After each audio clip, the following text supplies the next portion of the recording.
આમાં બીજા પેલું ગંગા સતીનું આમ ગાય ને કે વીજળીને ઝબકારે મોતીડા પરોળે પાનવૈયામ એ વાતનો વિચાર કરીએ હો એના નૈનોમાં વર્ષે સાચાનું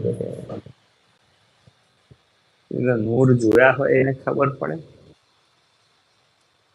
એ અવસ્થાએ જવાનું છે. આનંદ આવવો જોઈએ. ભક્તિ કરે બોજ લાગે કંટાળો આવે એના માટે નથી. એના માટે ભગવાન જોડેના સંબંધ બધા વ્યવહાર છે.